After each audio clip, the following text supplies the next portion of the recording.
Welcome to today's edition of the Rush 24/7 podcast. And once again, greetings to you, music lovers, thrill seekers, conversationalists all across the bountiful, fruited plain. It's the Rush Limbaugh program here on the EIB network. Great to have you here. The telephone number's always, if you want to be on the program later today, 800-282-2882, and the email address lrushbo@eibnet.us.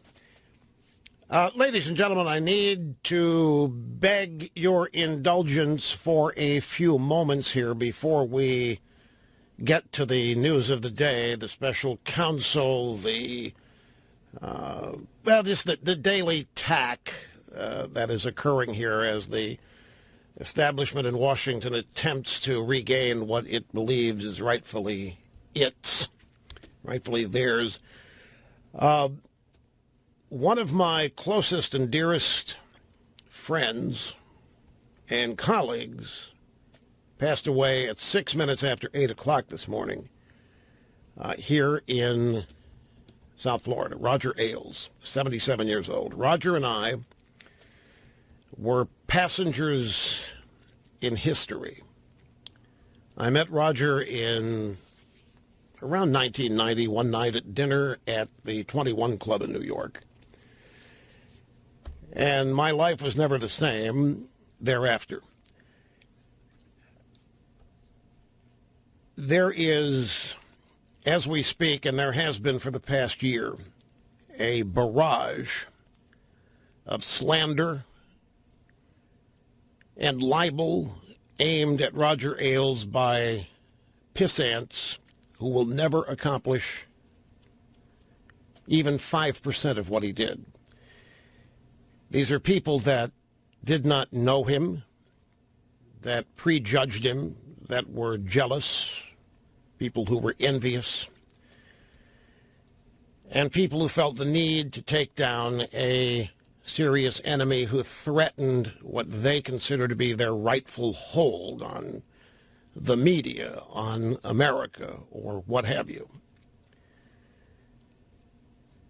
Some of the things being said just today about Roger Ailes are absolutely untrue. Roger Ailes was not suicidal.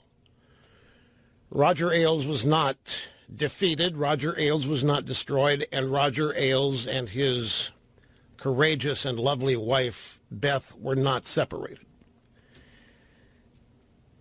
These are things people wish that they had made happen. These are things that people wish they had caused. They wish they had destroyed Roger Ailes. They wish they had created marital strife. They wish they could have caused him to become suicidal. But he was not any of those things. I knew Roger Ailes. I've known Roger Ailes, as I say, from about 1990. And I could sit here and recount stories for you and give a eulogy of sorts, which I'm more than prepared to do.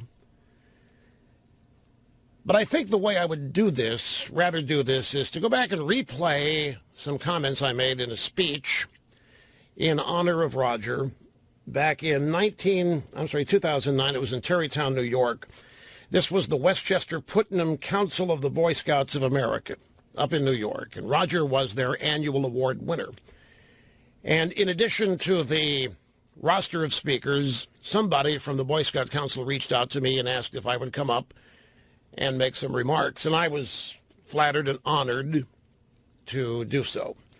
And I don't think we've ever played I'm not going to play the entire length of the remarks I made, but I'm going to play more than we have played in the past on the program here. Because what I would like for people to know is the Roger Ailes that I know, Roger Ailes that I knew, the brilliant, inspiring, motivating, compassionate, funny, the most naturally funny human being I have ever met. I've never encountered Roger Ailes in despair. Wouldn't allow himself to be. I've never been around him when he was fatalistic or even depressed. Quite the opposite. He had virtually every characteristic of great leadership. And he knew it. And he was aware of it. And he used it as best he could to try to get the best out of everybody that worked for him and worked with him. You'll read all the things about how he got started on the Mike Douglas show, essentially in the mailroom, ended up producing the program.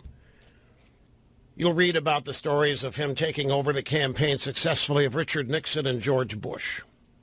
And I have my own stories of Roger Ailes and American presidential politics, such as it's 1992. The first year of the Rush Limbaugh television show that Roger Ailes executive produced for 4 years. The television show had not yet begun, slated for fall production. That would have been in September. This happened to be in June. So I get a call. Roger says, hey, we're going to Washington, pack a bag, we're staying overnight. And I said, what's going on? He said, we're going to White House. What? Yeah, we're going to White House. President wants to talk to you. What? President Bush wants to talk to you. Pack a bag and meet me so-and-so. So we flew to Washington. We were to have dinner at the White House with President and Mrs. Bush. When we arrived early on purpose, and we went to the Old Ebbitt Grill, which is a restaurant just across the street from the White House. I said, what are we doing here? We're having dinner over there. He said, no, we're not. They don't eat. They eat like birds. If you want dinner tonight, we're going to eat here, and then we're going to go over there to dinner. That's what we did. We had dinner at the Old Ebbitt Grill, chowed down, went over to the White House, and he was right. President and Mrs. Bush ate very sparingly. In fact, they served finger bowls after dinner for wash your hands. And I looked at it. I was kind of perplexed, and I didn't quite know what to do. Mrs. Bush looked at me with wide eyes, afraid that I was going to think it was soup. She was looking at me like, please, don't. I could just see it in her eyes. So I sort of faked picking up a spoon and make it, no, it's a finger bowl. I said, I knew. I'm just lightening things up. After dinner, we piled in a limousine. We went over to the Kennedy Center, where the president attended a performance of something or other. When the president arrived, everything is stopped, and he's introduced. So was I. I'm so embarrassed I can't begin to tell you. Roger is off outside the spotlight. Roger's nowhere to be seen. He's there. He's in the same row, but he's off out of spotlight. The crowd's looking up. Same opinion I had. What am I doing there? We go backstage, meet the cast and the crew of the production, head back to the White House after it's over in the presidential limousine and discuss the presidential campaign of 1992. It was really at the peak moment of Perot. Slept that night in the Lincoln bedroom. Ailes slept across the hall in the Queen's bedroom. I got a total history lesson of the White House, the residence, the Lincoln bedroom, such as was never his bedroom. It was always his office. In the Second World War, there was no West Wing. Lincoln never slept in this room, but they carry forward a tradition. They call it the Lincoln bedroom, but it's only a bedroom for guests now. I didn't go to bed that night. I didn't want to lose consciousness while there. So we left the next morning, hopped a plane, up shuttle back up to New York, did the radio show, talked about it. Roger Ailes made that happen. Roger was able to open doors for people and willingly and happily did so. And it was never for his benefit. Not directly. It was always in furtherment of a cause or helping somebody else. But what I want to play for you, and I've got countless stories like that I could share with you, but I think I'd rather play for you a portion of the tribute that I delivered back on the 11th of November of 2009. This is shortly after Obama has just been elected, by the way. And it's, again, the Westchester Putnam Council of the Boy Scouts of America, Roger Ailes, the 2009 Good Scout Award ceremony. Here's a portion of what I said. One man has established a culture for 1,700 people who believe in it, who follow it, who execute it. Roger Ailes cannot do everything. Roger Ailes is not on the air. Roger Ailes does not ever show up on camera. And yet, everybody who does is a reflection of him. He has the ability to inspire, to motivate, to enthuse. People around Roger Ailes are not negative. If they are, he sends out a memo. The memo says, negative people make healthy people sick.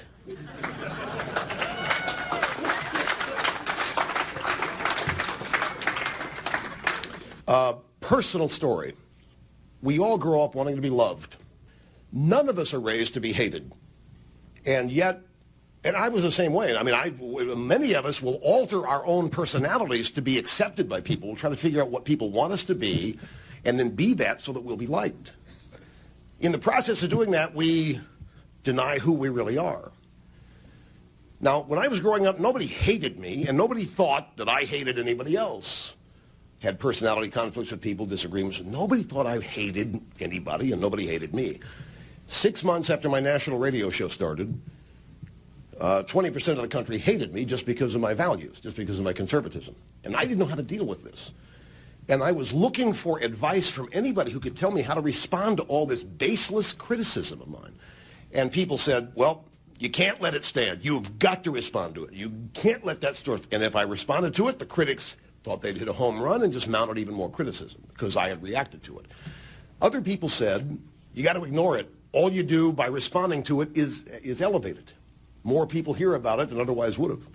This went on for 3 years. I had to learn, which was a tough psychological thing for me, I had to learn how to take being hated as a measure of success. Nobody's raised for that. And the person that taught me to deal with this and to remain psychologically healthy was Roger Ailes. And had that not happened, I wouldn't be anywhere near where I am tonight. And I don't say that, and I didn't say that lightly. It was a really confusing time. As I say, I had not been hated or didn't hate anybody, but simply because I was on the radio now and effectively espoused conservatism, that automatically made me, all the isms, racism, sexism, bigot, homophobic. And it's a tough thing to have to turn to being hated and convert that into a measure of success, because we're not raised that way. Nobody is. Nobody's raised to want to be hated. Quite the opposite.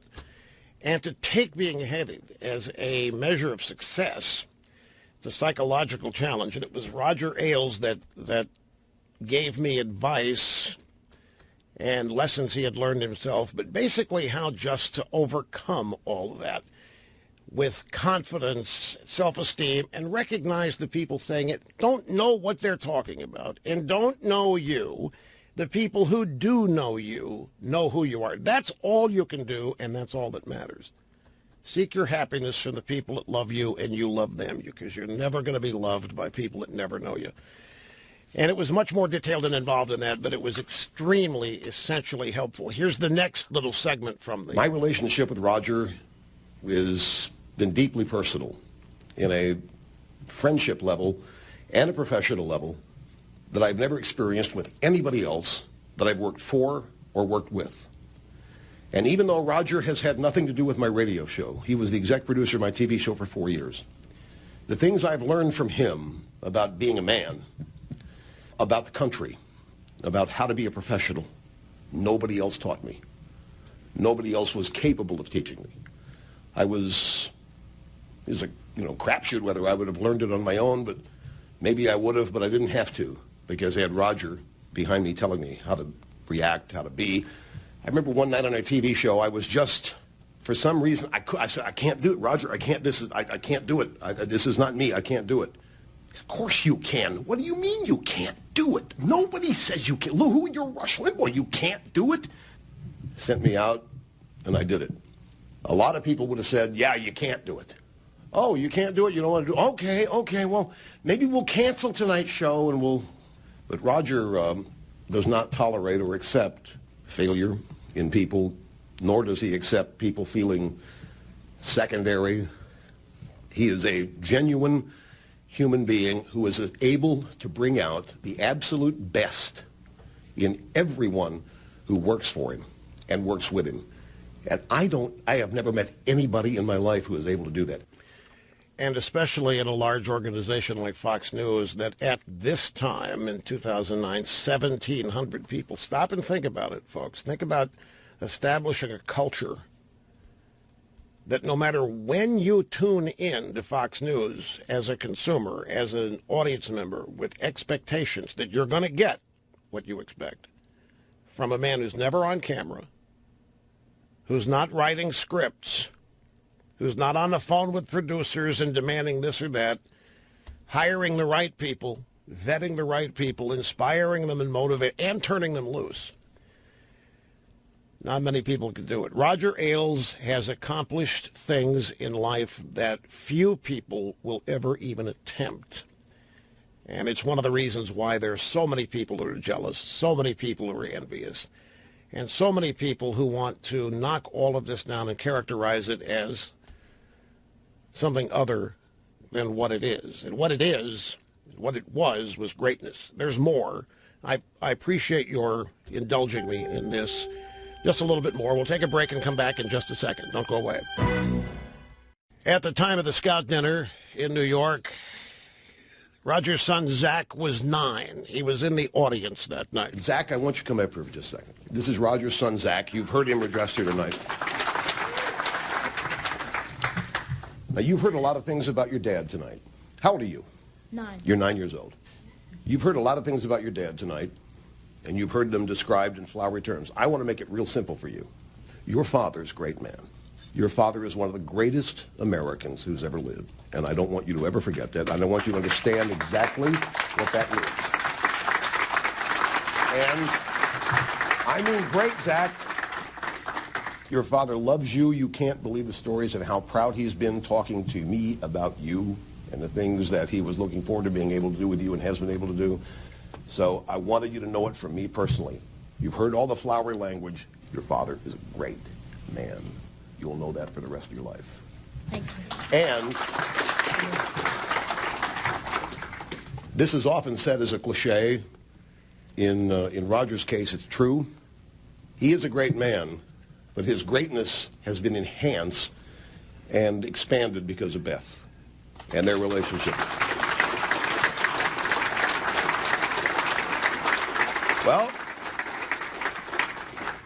Beth understands who Roger is and lets Roger be Roger. I have never had that experience. But it really is a treasure. I thank the Lord for all the people I've met. I thank the Lord for people here doing the Lord's work in the Boy Scouts and promoting American values. And I'm one of the luckiest people in the world. I wish everybody could know the Roger Ailes I know and be personally impacted by his knowledge, his advice, his attitude, his optimism, his enthusiasm, his sense of humor. Because when Roger Ailes is on your team, you do not lose. Zach, congratulations. And it's true. Roger was honored one year by the Marine Corps Law Enforcement Foundation and let me speak for 5 minutes that night. And I closed with the same point. When Roger Ailes is on your team, you didn't lose. America needs many more like Roger Ailes, not less. So it looks like 13 people have been injured, being treated for injuries after a car has plowed into pedestrians in Times Square in New York. Governor Cuomo, the son of Mario de Pius, is now headed to the scene. It apparently just happened in the past couple of minutes here. And as it unfolds, we will have details for you. As I say, we're going to get to everything that we would have gotten to today in not too much longer. I just have a couple more things here that I want to share with you on this, the day that Roger Ailes passed away at age 77. When I had finished speaking, I think there was one more speaker, and then Roger got up, and I just want you to hear a little bit of Roger Ailes himself as he was that night. Roger was not on camera. People did not. This is one of the great sadnesses for me, is that he was one of the most naturally funny. It reminded my dad in a way when we'd go to dinner and a bunch of us, everybody would want to go if they found out Roger was going to be there. It was just an education. It was an interactive education to sit there and listen to whatever was being discussed. It was going to be entertaining and funny and informative and enlightening. There just aren't enough people like him. And in recent years, there hasn't been a lot of Roger in public. He's always been a behind-the-scenes person. It's amazing. His job has been to make others larger than life on television. His job is to secure victory for other people, and he did it over and over. He was the man that revived Richard Nixon's career. I don't know how many of you remember, it was 1968, and I don't remember why I happened to be watching television. My memory tells me it was a Saturday night, and Richard Nixon was doing a town hall in the round. It was just Nixon and a bunch of voters, big group of people. I remember watching it and concluding, I've never seen, now I'm 17 years old, but I'm advanced for my years in terms of political awareness. I've never seen Richard Nixon so likable. I'd never seen him so engaging. I'd never seen people so interested in what Nixon had to say. That was all Roger Ailes, who had arranged that night, put it together, structured it, and advised Nixon on the circular format, set, and taking open-ended questions with no script. If Roger trusted you, that in itself, I mean to perform, if he trusted you to send you out, that itself was a vote of confidence that was worth as much as you'd get from anybody else. So here's a little of Roger, responding to the award that he was given on November 11, 2009 by the Westchester Putnam Council of the Boy Scouts of America. He flew up all the way to do that. He was a Boy Scout, but they had a Girl Scout camp across the lake. So they chained Rush to the cot at night, and he said it took him 20 minutes longer to swim with that thing hanging off of him. What's little known about Rush are the things he does for charity with absolutely no fanfare. The other thing is that he creates 15 hours a week of original material because he has talent, he has a sense of humor, and he's risen to the highest places in radio because he has a brilliant mind. And so people who don't know Rush don't understand that about him. What he does is hard work, and he's able to go out there every day and win, and that's very hard to do. So Rush, thank you. Here's a little more from the. I told Cookie to cut the applause there, but she's biased toward me, so she kept it in. But here's we have Republicans and Democrats here, as you know, and there's a tremendous difference between the two. Geraldo.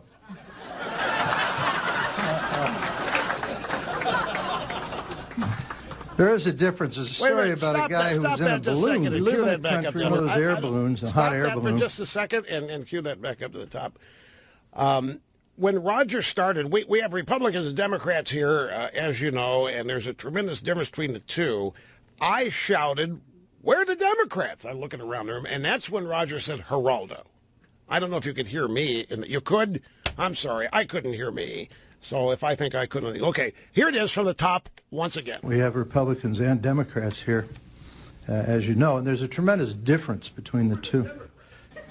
Geraldo.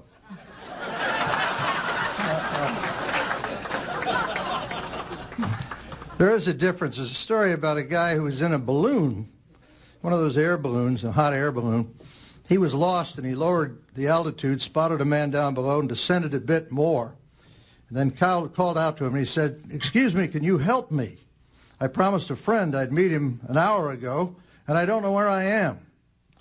The man on the ground consulted his GPS and replied, "You're in a hot air balloon approximately 30 feet above ground elevation at 2,346 feet above sea level. You are 31 degrees, 14 minutes north latitude, 100 degrees, 49 minutes, west longitude.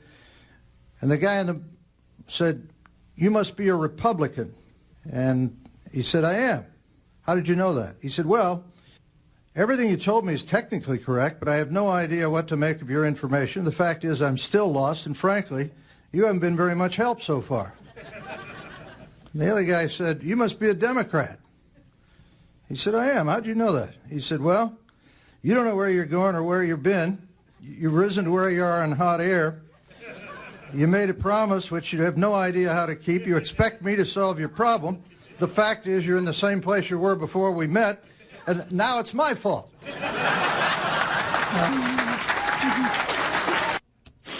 And this is it. This is the final one. This is about a minute and a half here.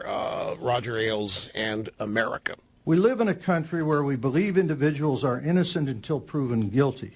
I believe we owe that same courtesy to our country. This country is only 230 years old. It's small, it's young, it needs protection. Who better to protect it than the people who enjoy the freedoms it provides, and that's us. Of course, things can be criticized. Things could be better. Things could be improved. But in the end, the United States of America has fed more and freed more people on earth than all of the other countries put together.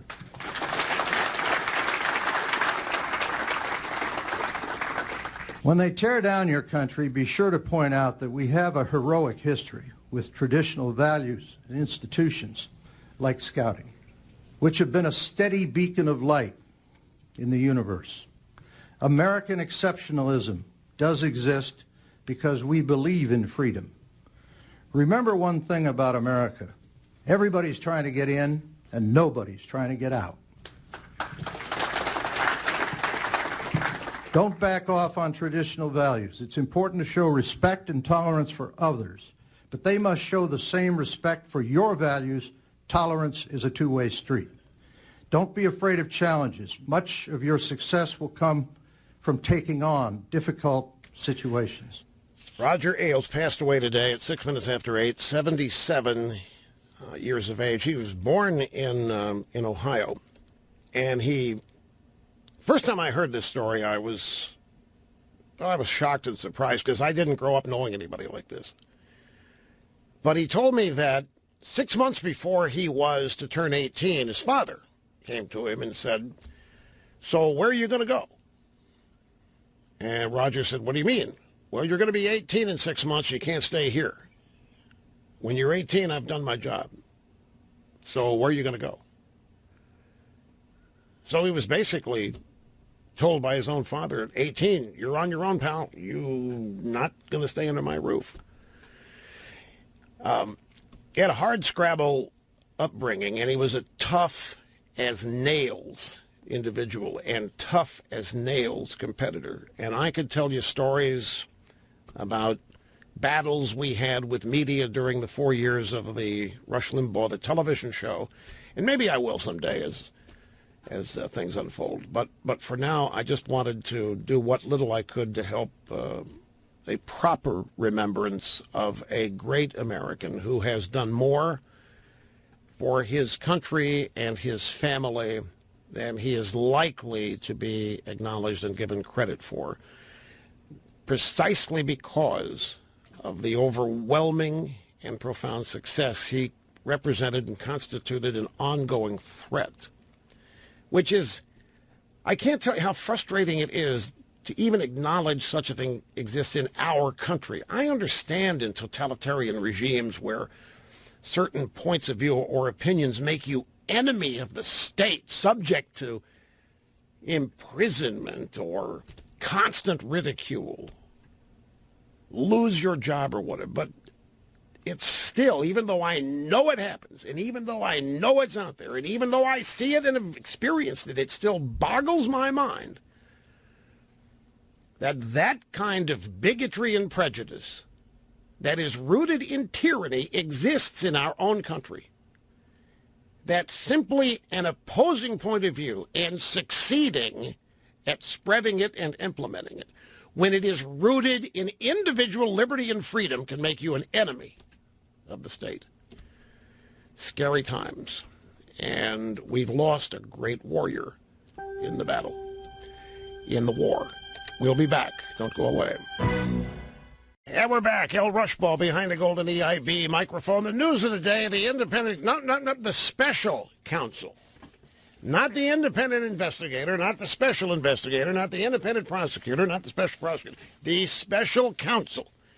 And it's a guy named Robert Mueller, who's run the FBI. He's done everything. He's the epitome of an establishment guy who happens to be approved of and highly rated by everybody involved.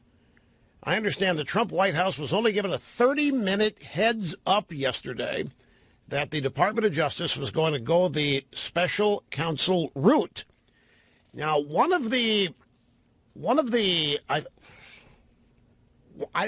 things guiding this on the Russia collusion side, we've been at this for over a year, or coming up in at least a year. No, it's over a year because Obama was talking about this March and April of 2016. So it's over a year. It really intensified after the election with the Clinton campaign. By the way, speaking of Hillary Clinton, can you imagine what a victory this must feel like for the Clintons? She single-handedly, the Clinton campaign single-handedly invented this vast Russian conspiracy 24 hours after the election. We know from this book entitled, what is it, Surrendered, Succumbed? I can never remember the title of this, but it's about Hillary's campaign, why it was so bad, why they lost, bunch of infighting and so forth. And we learned from this book at 24 hours after the election, the Clinton campaign decided to blame their defeat on the Russians colluding with Trump to affect the outcome of the election. And that allegation ends up being taken so seriously by so many supposedly rational people that now even so-called Republicans are talking about impeaching Trump. And I, of course, predicted this back on November 22nd of last year. Hillary never had this kind of success with her invention of the vast right-wing conspiracy. She tried, but that bombed out compared to this. Back then, it was her husband that ended up being impeached despite her conspiracy theory, but sadly now the chance of lock her up are just a distant, bitter memory, and the Trump administration is in the crosshairs. And I think some of the thinking here, now I'm just wild guessing and supposing here. This thing has been going on for so long and there's no evidence that at some point we're going to have to get a conclusion on this. And we're going to have to get a conclusion from somebody that everybody accepts as credible. And that's who this Mueller guy is. Well, I shouldn't call him this Mueller guy because he's not unknown. It's Robert Mueller. And he's worked for both parties. He's held positions in both party administrations. He's a former FBI director. He's been at this level for a long time, done it all. Reputation being a straight shooter, nonpartisan, independent, can't be led by the nose down one path or another. And if, absent the Flynn side of this, I mean, this investigation's got a year's worth of investigating already done. So Mueller, all he's got to do is take a look at that. We could theoretically be talking about this being wrapped up in months. But somehow I don't think that's the objective of some people who want the special counsel. I think, for example, the Democrats want it to go on interminably. And there will be continued leaks from the deep state while the investigation's going on that the media will claim, hey, we need to add this to the investigation. We need to throw this in the hopper. The idea is not to get to a conclusion if the Democrats and the media have their way. Now, arguing against, other than common sense, arguing against a relatively quick conclusion here is that this investigation will include whatever has been done or not done by Michael Flynn. And if the special counsel decides that there need to be indictments, well, then you can forget about a quick wrap-up to anything. If there are indictments, subpoenas, investigations, if there's going to be trials, then you can throw rapidity out the window. Now, I made mention of something on the program yesterday that James Comey seems to be in great conflict here with the revelation of his memo that the media has turned into this special counsel. The memo that he has after his dinner with Trump, where Trump supposedly told him to put it on hold or to wrap it up or whatever the terminology was. Comey's on record as testifying, this happened on May 3rd, that there was never any attempt by anybody to impede, to stop, to interrupt, to shape or flavor this investigation in any way, shape, manner, or form. So that sets the table for what's coming. There's all kinds of stuff in the stack of stuff today, and I'm determined to get to as much of it as I can, plus introducing your phone calls into the mix. Let's take another brief, obscene profit break and be back and continue in mere moments. Yeah, it was on the 3rd of May that James Comey, then the FBI director, testified under oath that the Trump administration had not pressured his agency to halt any investigation for political purposes. Yet Comey's got this memo out there that the New York Times just accepts and has made an entire narrative and news cycle out of. And the premise of the memo is that Trump asked Comey to shut it down. There's nothing here there, let it go or whatever. And yet Comey himself had testified that there had never been any pressure on him or the FBI from anybody in the administration. And that's all the way back on May 3rd. So that Trump doesn't obstruct investigations and had not ever tried to do so. It's amazing the web of deceit that has been woven here.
The views expressed by the host on this program make more sense than anything anybody else out there happens to be saying because they are rooted in a daily and relentless, unstoppable pursuit of the truth.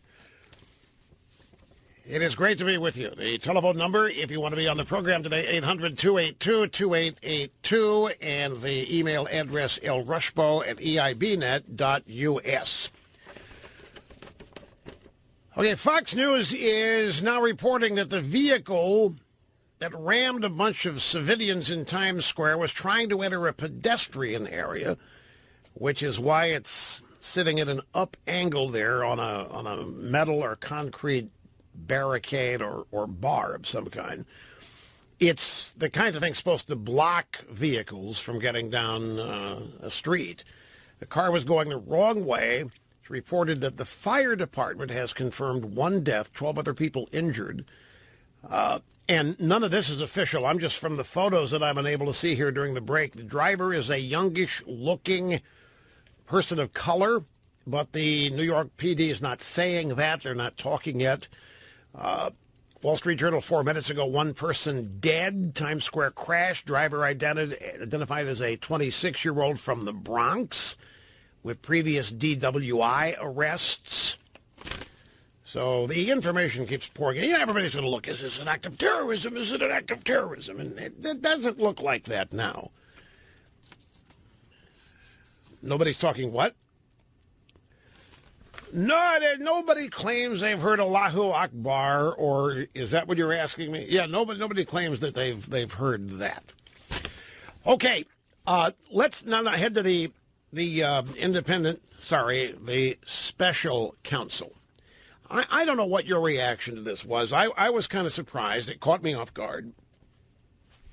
These last couple of days or 3 days, folks, have been hectic and distracting for me. But when I heard this yesterday afternoon, I thought, what the hell happened? Who did this? I mean, the only people clamoring for this are the Democrats. I said, what the hell? I mean, my initial reaction, why did the Democrats get what they wanted? Every damn one of these things. And then I had to stop and catch myself. It's not just the Democrats. This is the Washington establishment. This is exactly what this is. And as I looked at it, digested more, I started reading this universal love and admiration for Robert Mueller.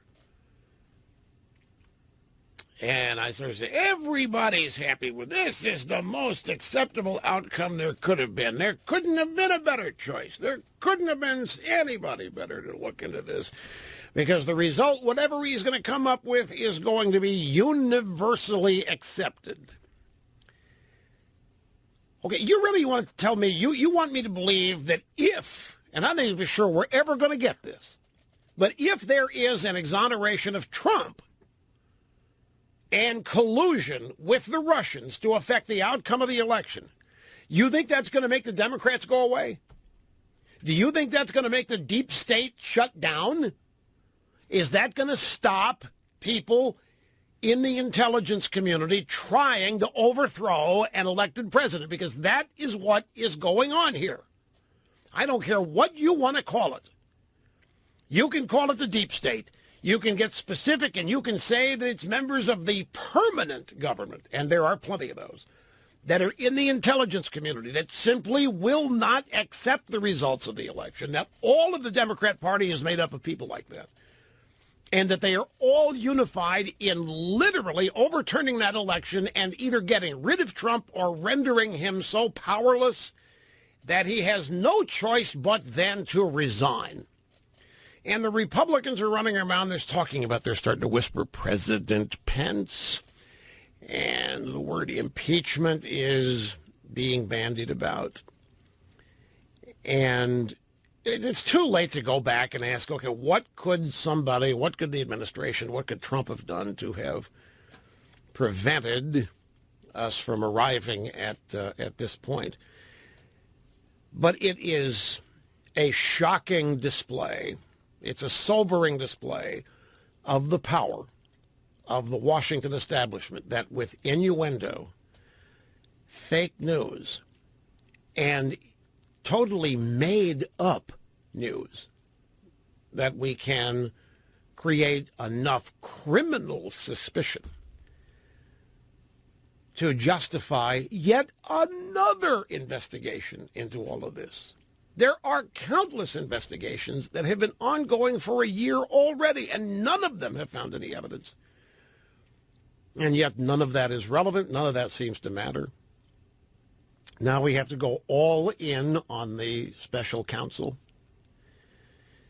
And it is clear to anybody who wants to honestly admit what's happening here, and that is that call it what you want, the establishment is doing everything it can to overturn a duly elected presidency and president. And their allies, of course, are those in the media. Without the media, none of this would be possible. So the media is feeling its oats today, and Dan Rather's out there saying, God bless the media. Thank God for the media. We all owe the media. And, of course, from their perspective, they do. The most recent flashpoint, the most recent sign of guilt is a leak to the New York Times from somebody who's unknown that James Comey kept memos of every dinner and meeting with Donald Trump, and he memorialized those meetings in those memos for the express purpose of establishing a timeline and a narrative and his own version of events, should there ever be any investigation into those meetings and dinners. And in one of those meetings, one of those dinners, it was, of course, stated, alleged in the memo, that Trump asked Comey to basically set it aside, to end it. I forget the exact term that was used here, but it was not a demand. It was nothing more than a. So I hope you can see clear to letting this go.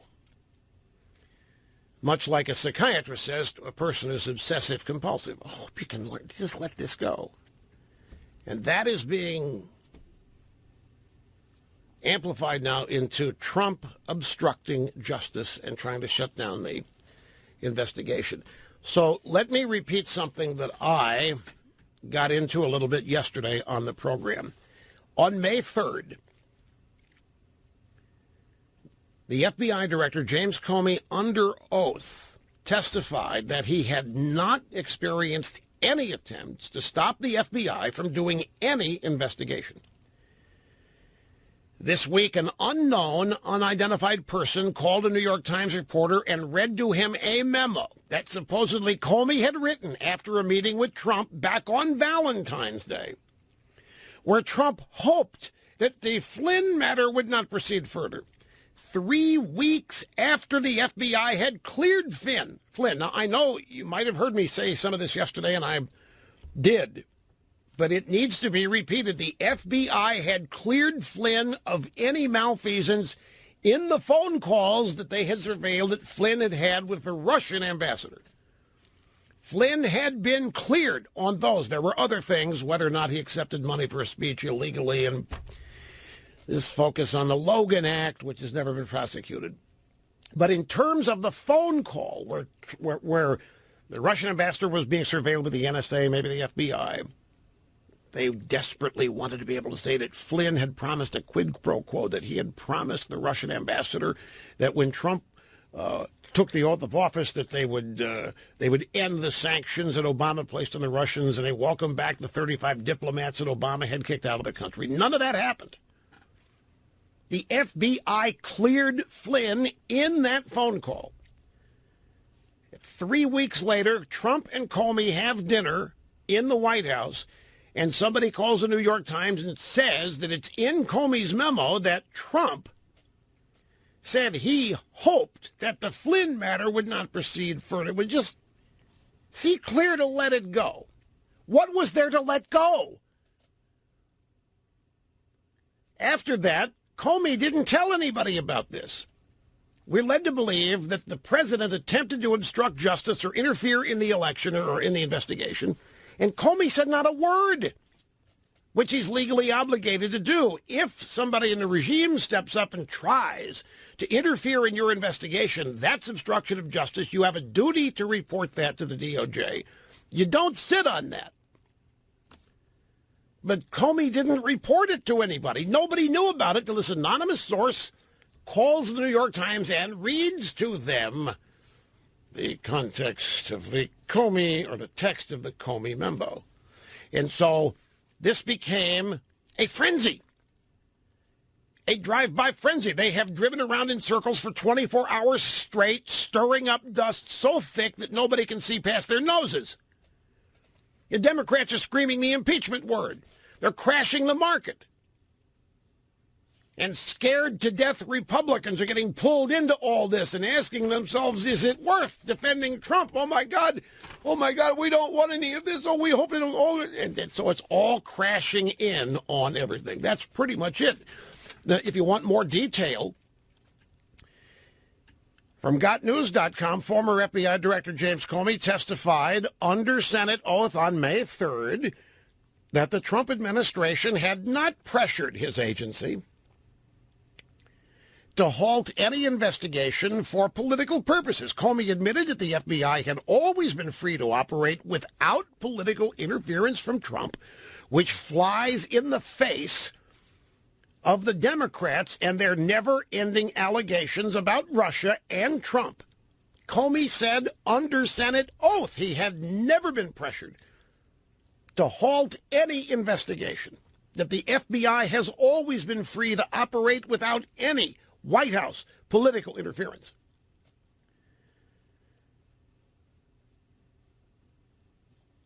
So this is just it's a political witch hunt. Trump is right about that. It's a political witch hunt by enemies within the permanent government. Many of them are in the intelligence community, but they're everywhere. They're at the Justice Department. They're at the Pentagon. As we've discussed, they're in the deep state. They're all over the place.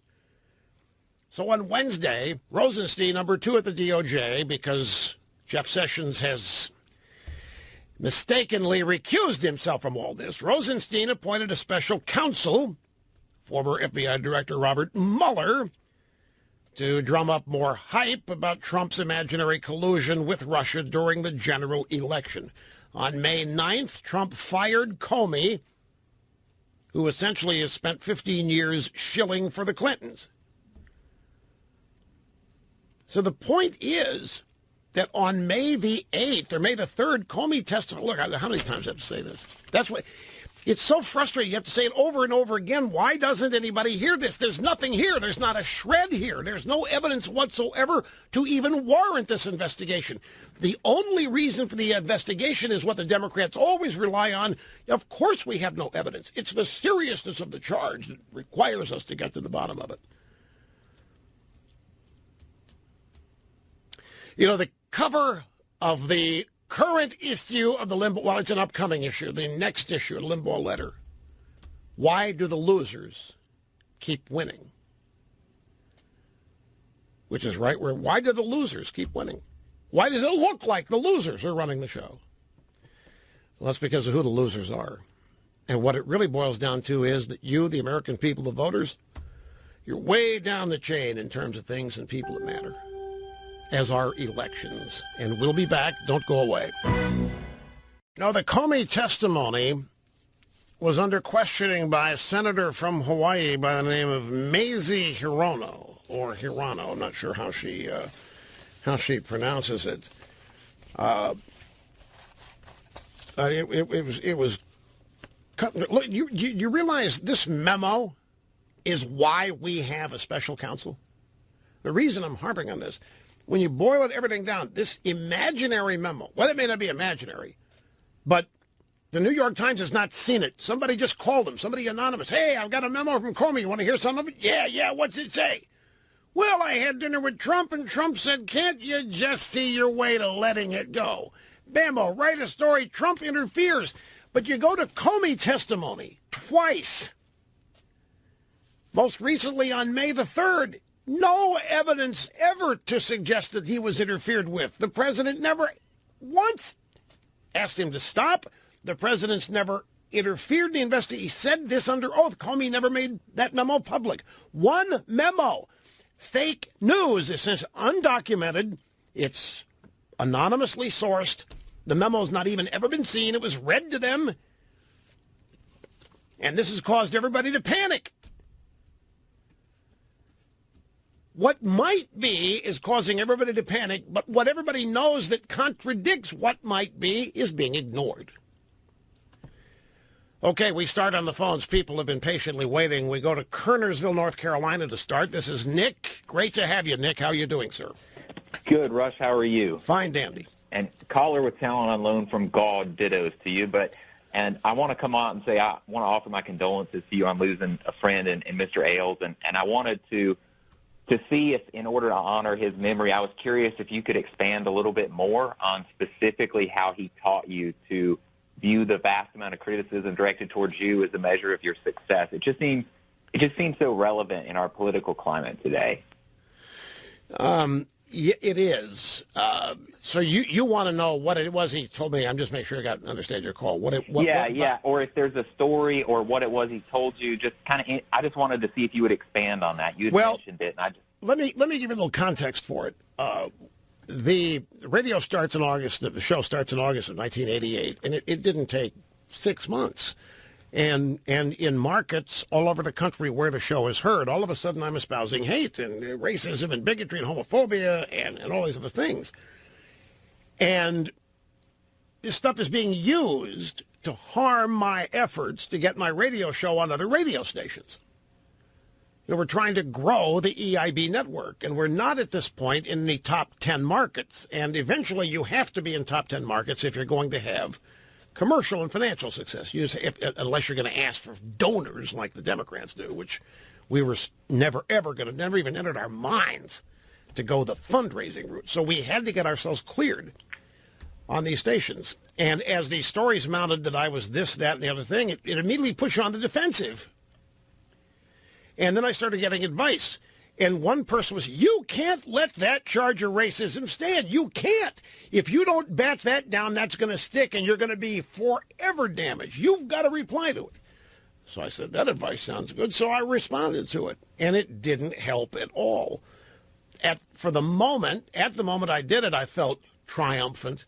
But then when I saw the reaction to the critics, they loved it. They thought that it had gotten my attention. Why, here's this big radio host, and he's paying attention. Us and this little Marcy. They accused me or reveled in me punching down. So they thought, A, this guy can be distracted. B, he can be taken off his game, and he can be put on the defensive. The worst thing you can do is to be placed on the defensive trying to justify yourself. There's no win because you're acknowledging the allegation. You're acknowledging the claim by making it appear that it might be true, and so you have to bat it down. So the way to deal with this has to be in other ways. So some people came along and said, just ignore it. It'll go away if you ignore it, and you're not going to give the critics any satisfaction that they got to you. And that carried a little bit more weight with me. But the psychological advice was basically just giving me tools here and there to ignore it and not let it actually affect my own opinion of myself and affect my self-worth. In other words, not to let other people define me. And this goes for anybody. Most people end up being defined by others because they're obsessed with what people think of them.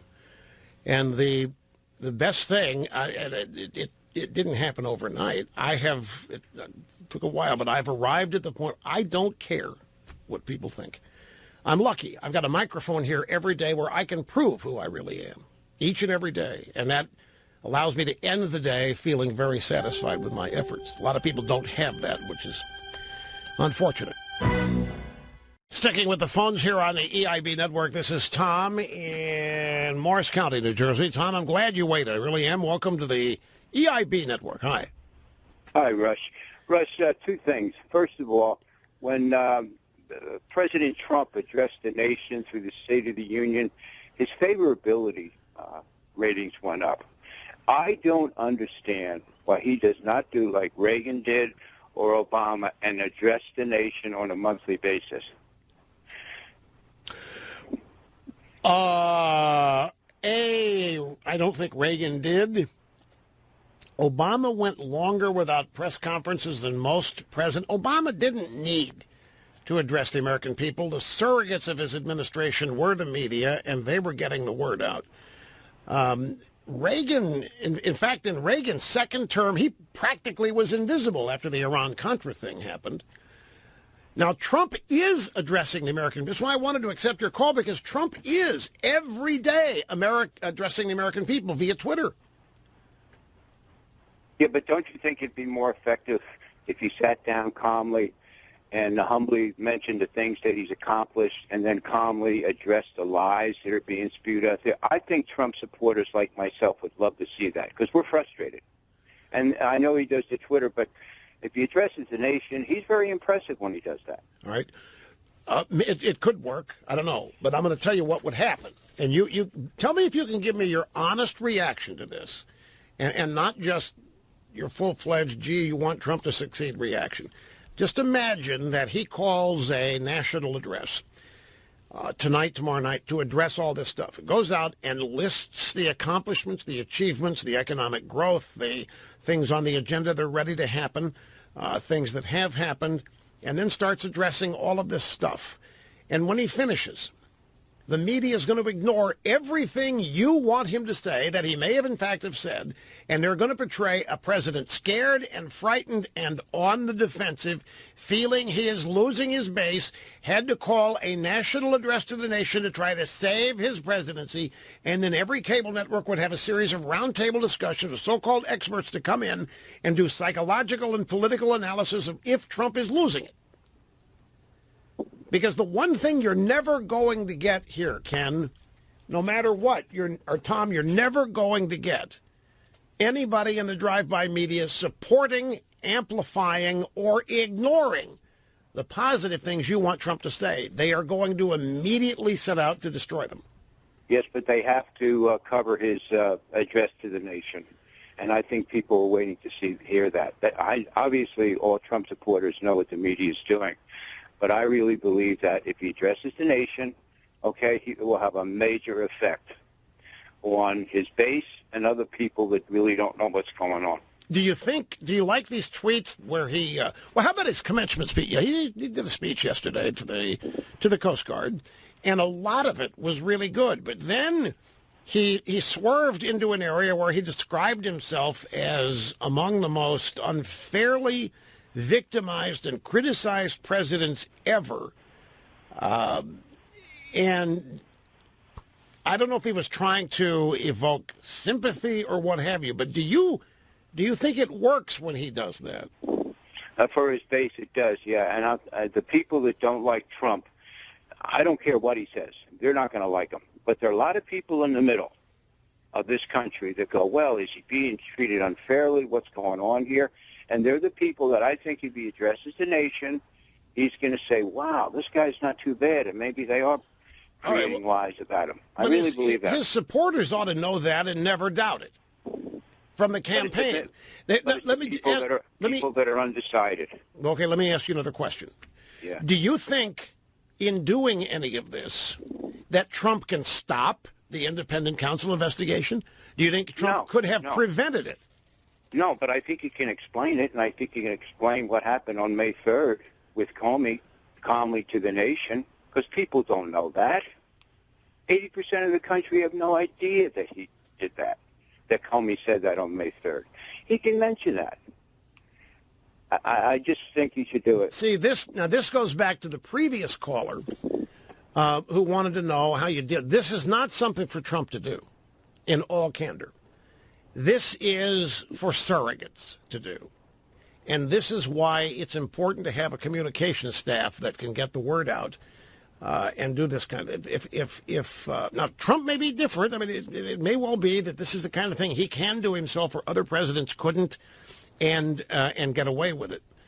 But it is it is still taking him away from the primary thing I think he needs to be doing to fight this. And I'm going to tell you what that is.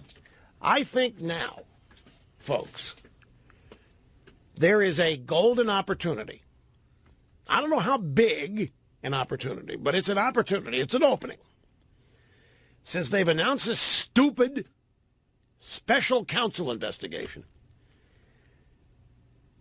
just head full speed down the road of the domestic agenda. Let's get going on repealing Obamacare and use the force of Trump's personality and his victory to get Republicans in Congress signed up and doing this. Ditto on tax reform. The one thing that's going to provide Trump some insurance here is actually making America great again, is actually improving the circumstances. It's going to be hard because the Republicans don't want to do. The Republicans are scared to death. This council's, oh no, they're afraid they're going to go down with the boat. Afraid they're going to go down with the ship.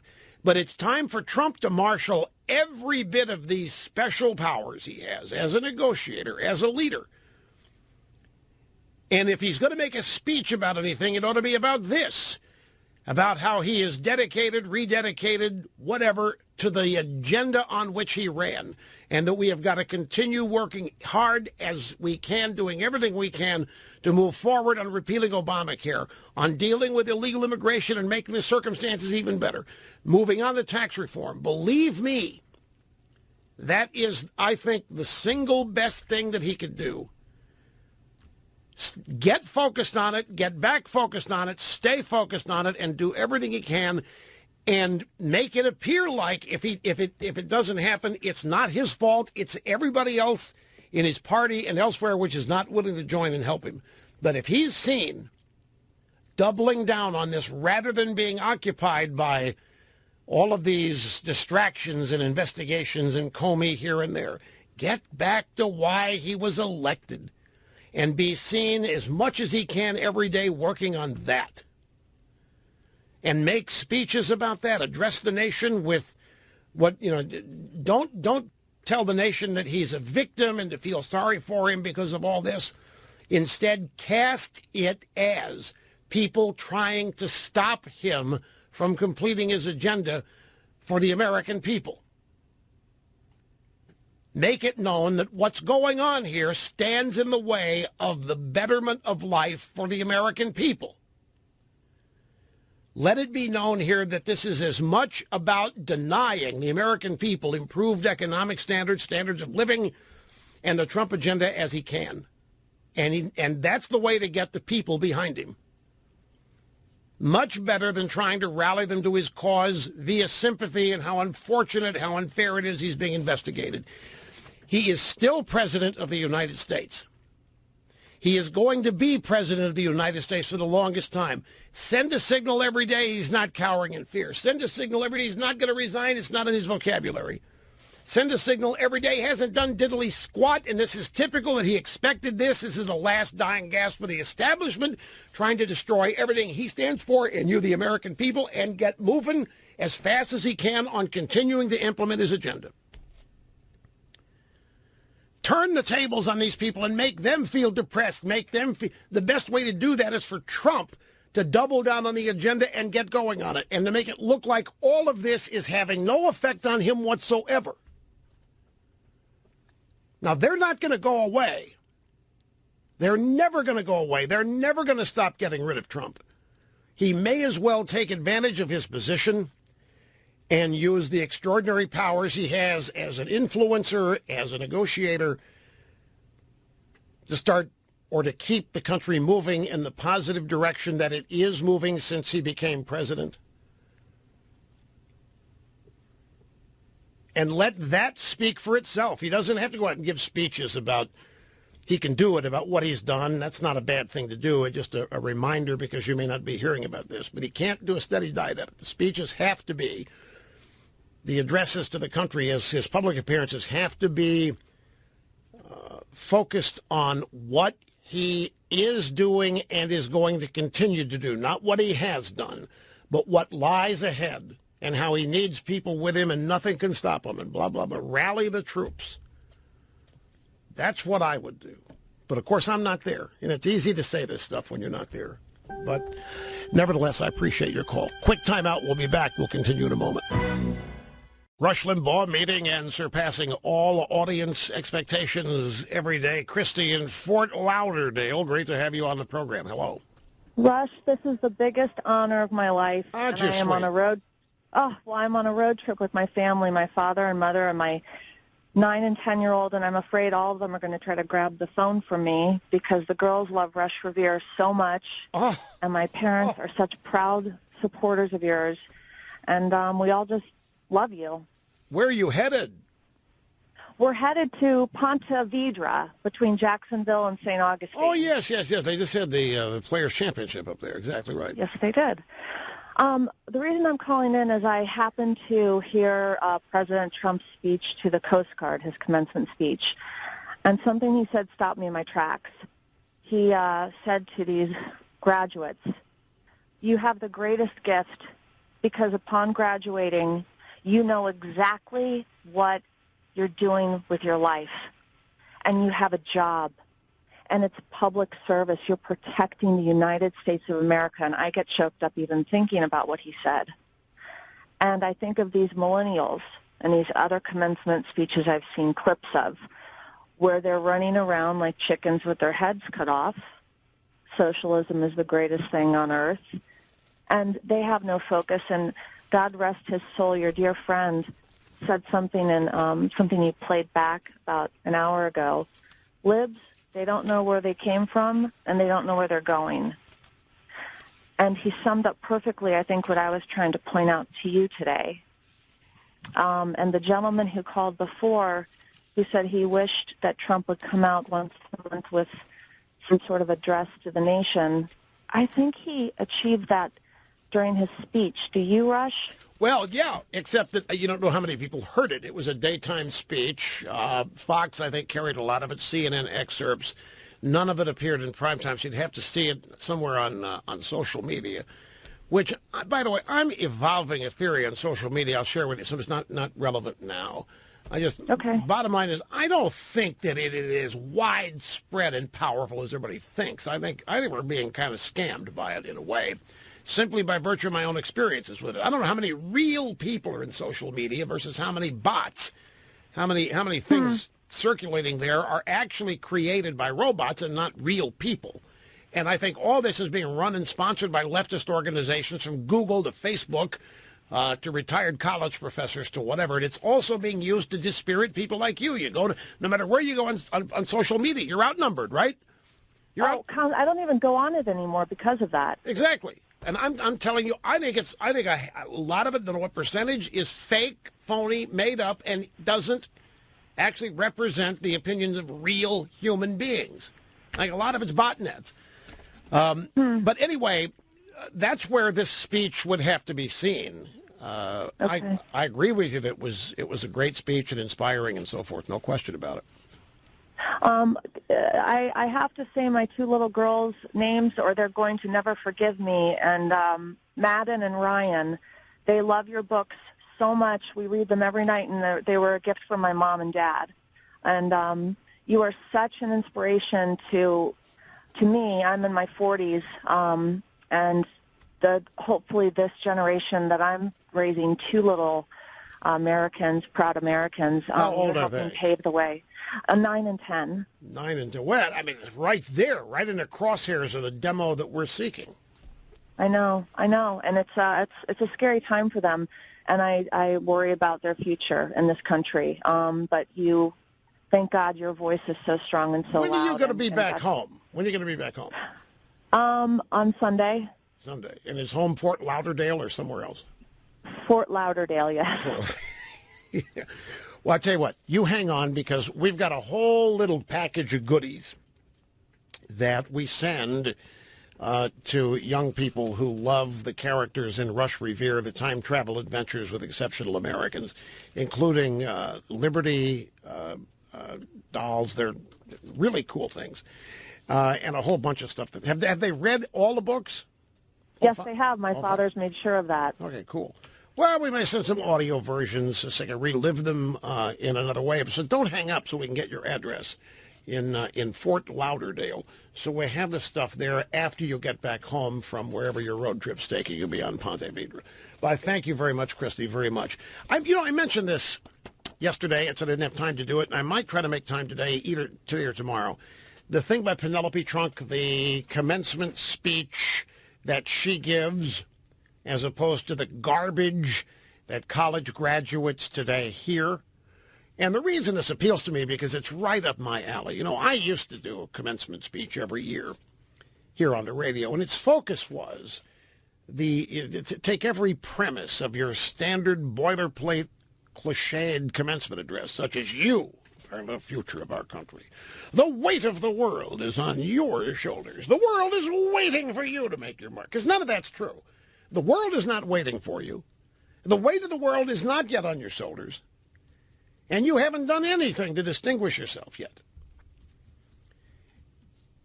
And you have, especially graduates today, have no idea what they are entering. They have no idea because they are not being prepared for it at all. They think because they've been in college where everything is devoted to, in a socialistic ritual, equality, fairness, and sustainability, and they think the world is this. Or if it isn't, that they are social justice warriors who can fix it simply by showing up and demanding it. They haven't the slightest idea the world they are soon to enter.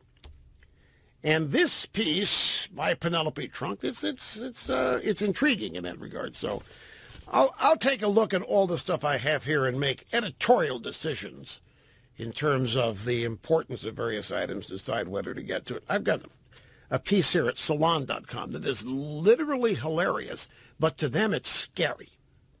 They're scared to death writing this. It's about a new conservative fundraising group and the threat being posed by another conservative fundraising group. I'm now told that Penelope Trunk does not do commencement speeches. This stuff just on her blog. So, if you're looking for speeches, searches, it's not speeches, it's blog posts. At any rate, I'll take a brief break here at the top of the hour, and we resume with much more here at the Excellence in Broadcasting Network right after this.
welcome back. Great to have you. Rush Limbaugh here at the Golden EIB Network and the Limbaugh Institute for Advanced Leftist Studies. Telephone number 800-282-2882. The email address lrushbaugh@eibnet.us. So, I have to admit I'm somewhat distracted today, folks. I'm doing my best to stay focused here. Somewhat distracted. So I just got an email. You wouldn't believe how many people are little helpers out there. You won't believe what just happened on CNN. You won't believe what just happened on Fox. You won't believe it. I'm going to have to shut the email down. Otherwise, I'm going to get overloaded. There's not a single person, even as well as I multitask, there isn't a single person that can keep up with all this. But one of the things that I did see, oh no, Rush, oh no, CNN says there's 18 contacts between the Trump administration and Russia. Oh no, is it over? So I said, okay, what's this? Not being one to panic. No need to panic, so I went out there. And it's a Reuters story. Exclusive. Trump campaign had at least 18 undisclosed contacts with Russia.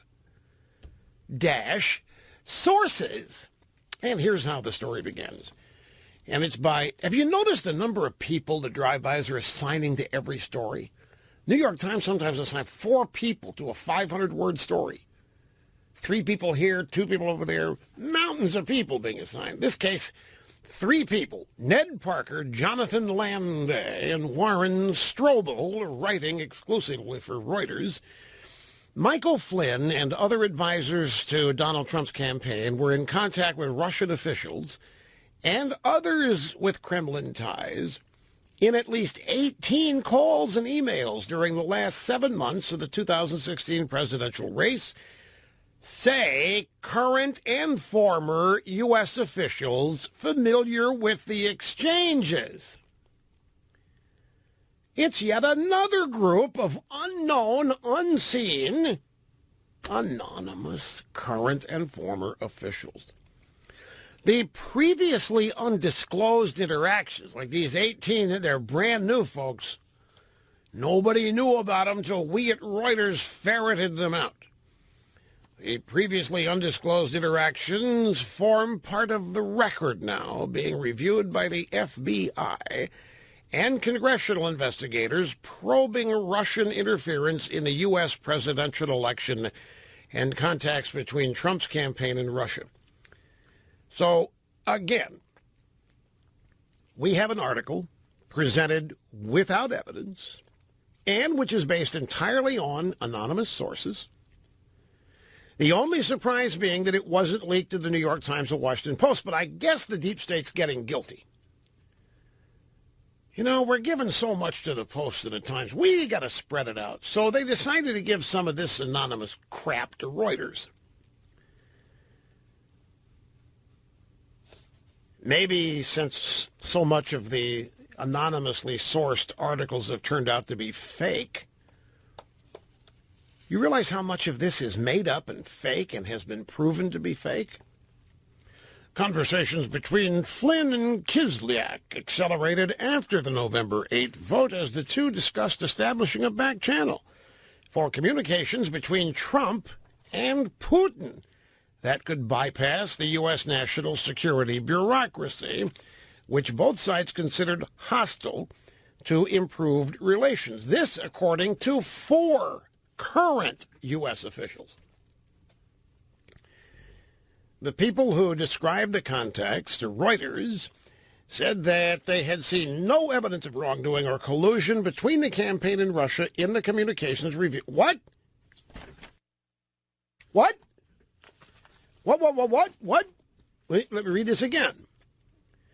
Conversations between Flynn and Kislyak, that's the Russian ambassador, accelerated after the November 8th election, which Trump won, as Flynn and the Russian ambassador discussed establishing a back channel so Trump and Putin could talk to each other, so as to hide their conversations from anybody else, particularly the intelligence community. That's the assertion, that Flynn was working with the Russian ambassador to set up a red line, a red phone for only Trump and only Putin to chat on, so the intel community could not monitor it, would not know it, national security apparatus would be totally unaware. The people who described the contacts between Flynn and Kislyak to Reuters said they had seen no evidence of wrongdoing or collusion between the campaign and Russia in the communications reviewed so far. Well, then, what is the story?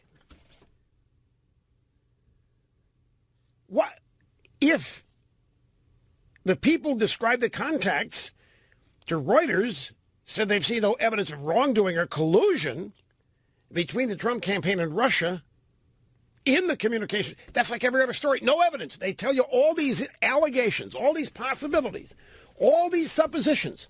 And in every story, there's always this little line. So far, no evidence has been confirmed to confirm the charges.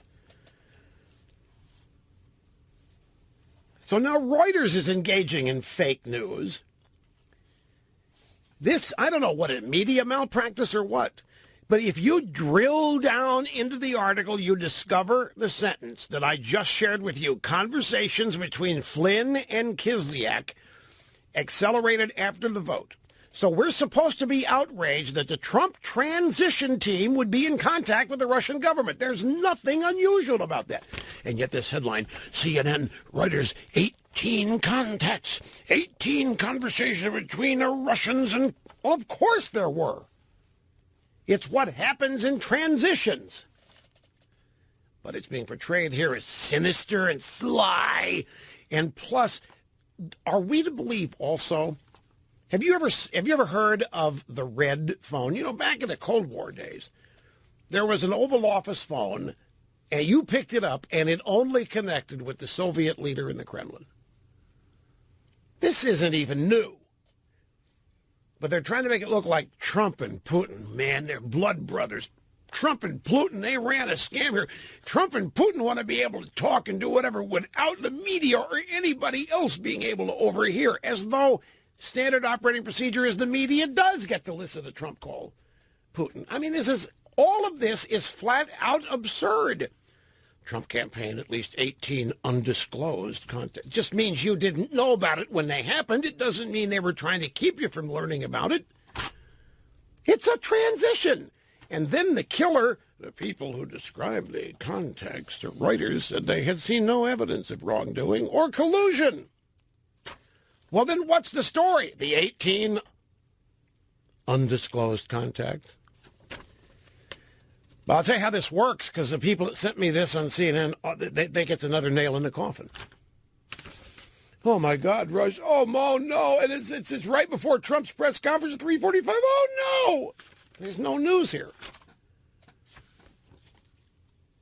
Literally is no news. Snerdley, have you heard about the joke that they overheard Kevin McCarthy telling, and they're now trying to... You don't think it was a joke? You don't think it was a joke? You think Kevin McCarthy really thought that Putin was paying Trump? So you think that a Republican congressional leader really thought Putin and Trump were in bed with each other? Do you think Trump and Putin are in bed with each other? No. So you think this is a Republican establishment putting the screws to Trump? Wow. Well, here's the story on this. This is from Breitbart. The headline, Media Hysteria. Washington Post treats Kevin McCarthy joke as proof of Trump-Russia link.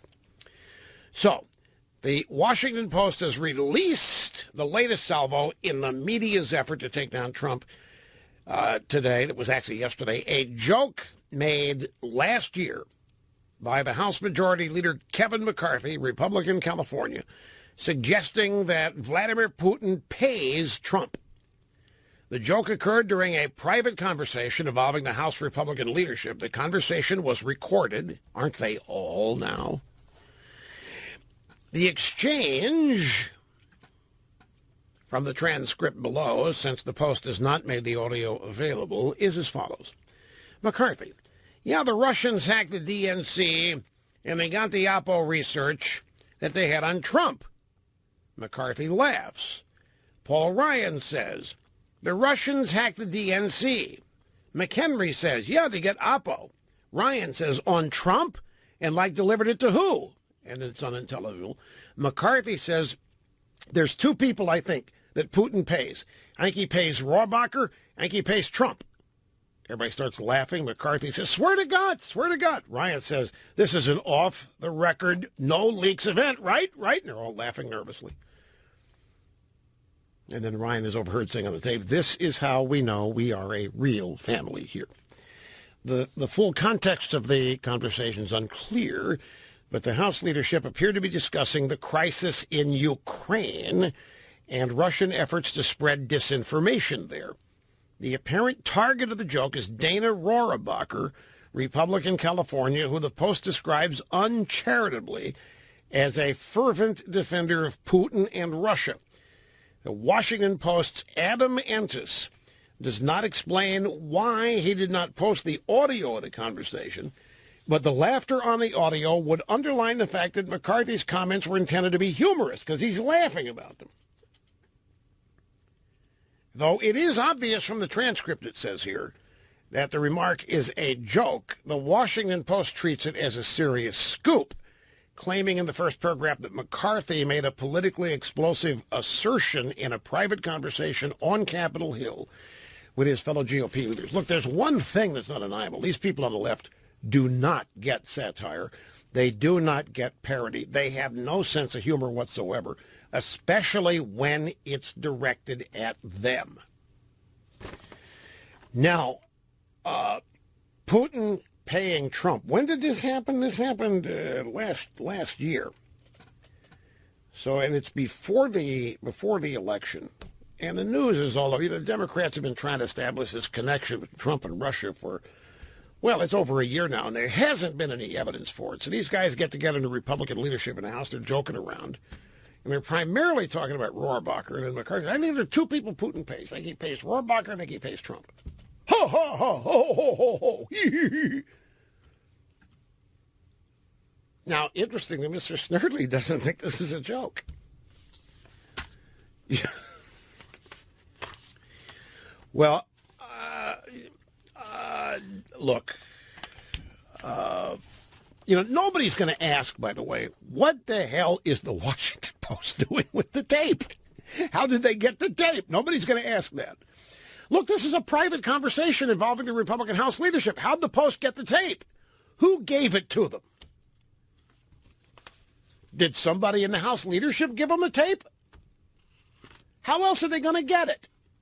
Remember how that old aging couple driving around in their Cadillac in North Florida, they just happened to have a radio in their car that scans cell phone signals. This old couple, they loved listening to cell phone calls. So they went out and got a special radio with cell phone signals, and by quirk of fate, they overheard Newt Gingrich when he was Speaker of the House talking to somebody. And they thought, this is historic. So, you know what they did? They gave the tape to, I think it was Chuck Schumer, or a current leader in the Democrat House of Representatives. Oh, that's right. They gave it to Jim Baghdad McDermott. They get Jim McDermott. So this couple, they were apparently out Christmas shopping in the Cadillac, family Cadillac, and they're scanning cell phone calls on their radio there on the dashboard of the Cadillac. Had a tape recorder. Oh, yeah, they had a tape recorder. Just a hobby, just a couple that was, you would never, they're just an old couple driving around trying to enjoy their last days. And they got this cell phone device, and they got a recorder. So they record Mr. Newt in strategy session with somebody. Might have been Boehner.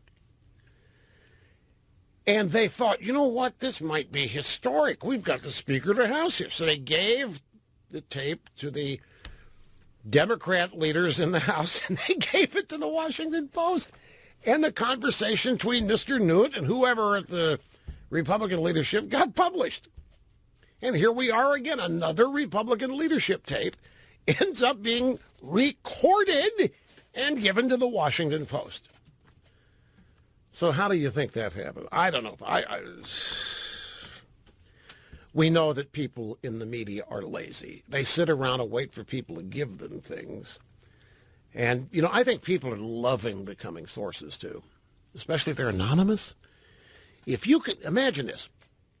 Imagine you are able to call a reporter and establish a relationship, and this reporter will protect your identity, even go to jail before revealing your identity. Wouldn't it be fun to tell that guy anything? If you could leak anything, you could tell a reporter anything and never have your name attached to it? And I think this is what's happening. I think people are loving being sources.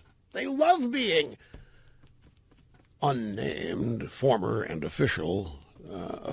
current U.S. government officials. Somebody in the Republican leadership had to give the Post that tape.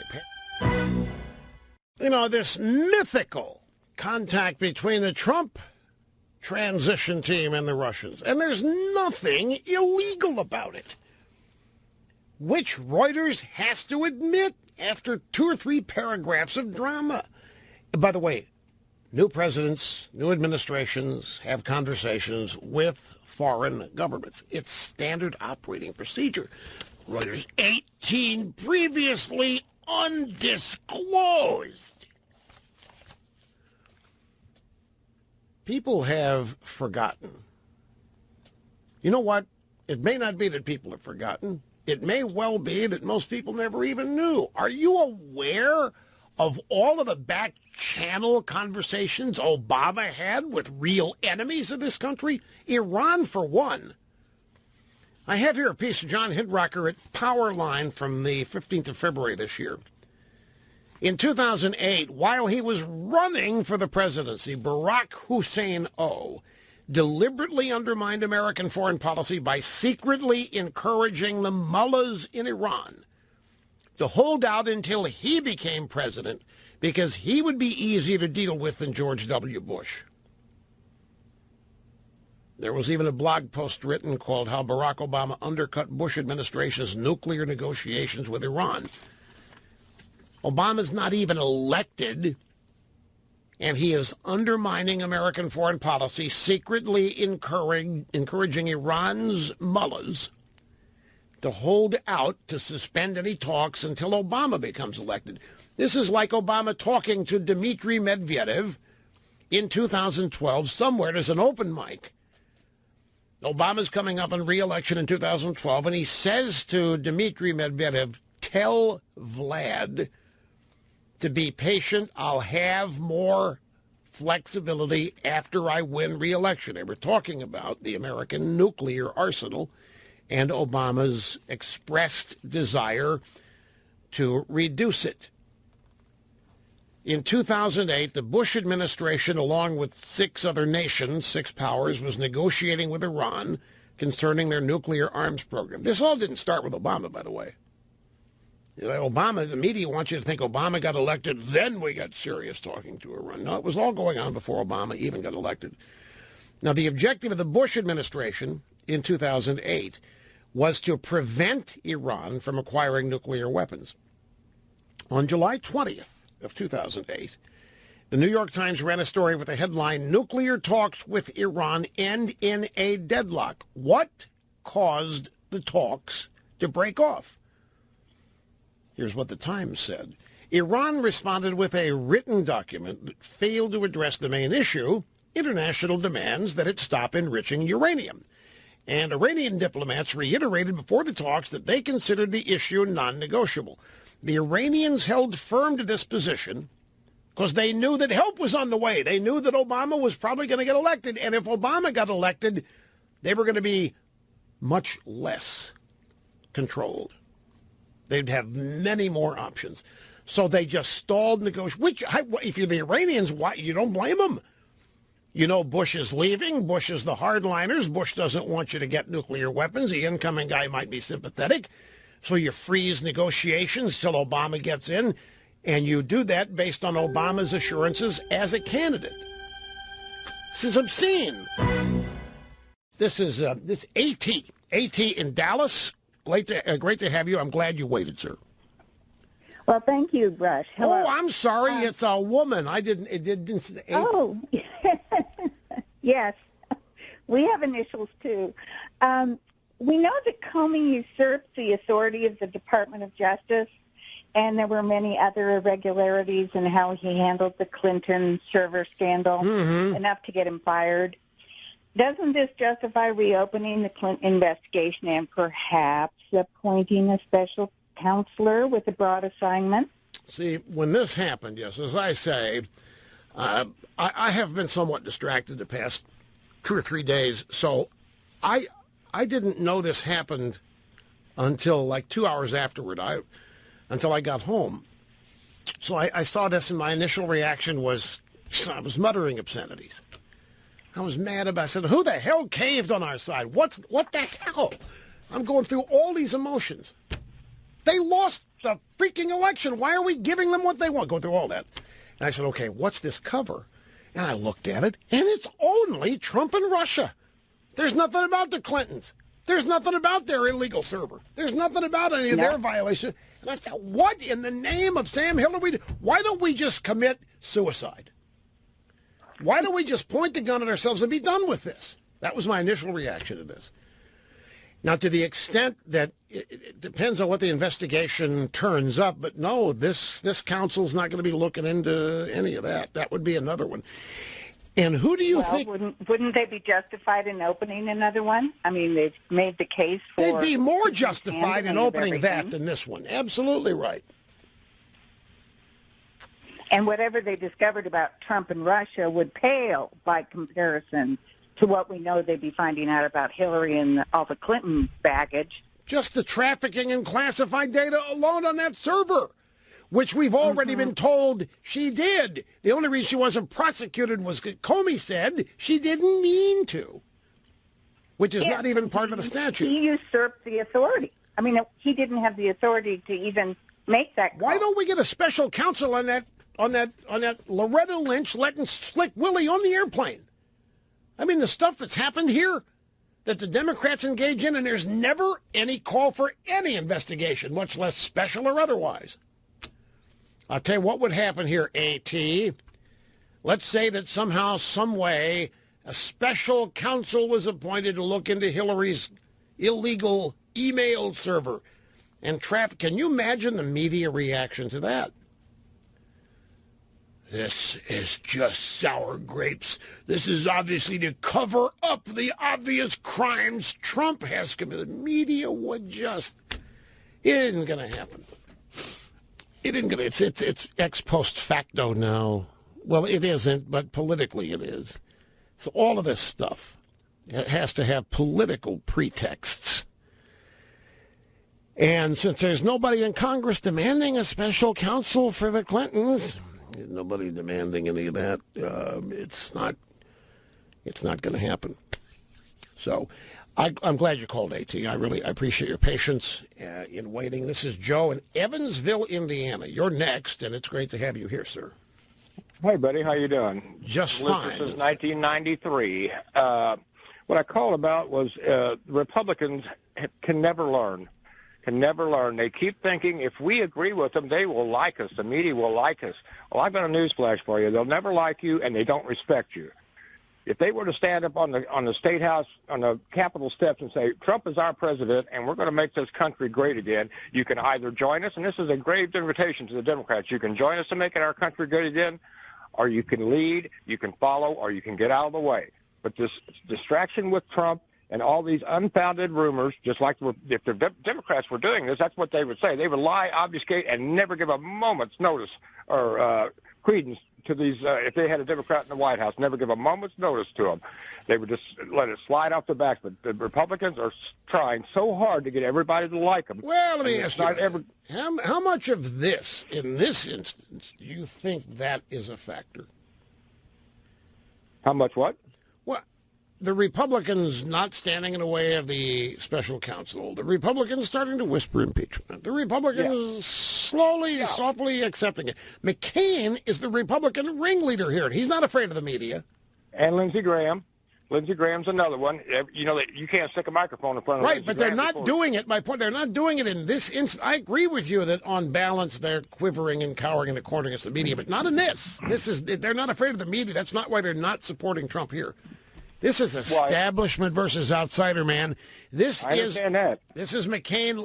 You want to call me a coward for getting caught, Trump? Right? Well, let's see who's standing here in a couple of years. That's what's going on here. Well, every time I see a Republican on TV saying, yes, we need to get to the bottom of this Russia thing, I'm thinking, the bottom of what? There's nothing there. Exactly. Why are you saying that? Exactly right. I mean, couldn't they just possibly say, you've had a year, you just got through saying this a few minutes ago yourself, you've had a year and you have no evidence, so we're going to move on to the people's business. They may be currying for the media there, but I think largely it's they're trying to stay on good side of donors and media secondarily. In this particular instance, in this Trump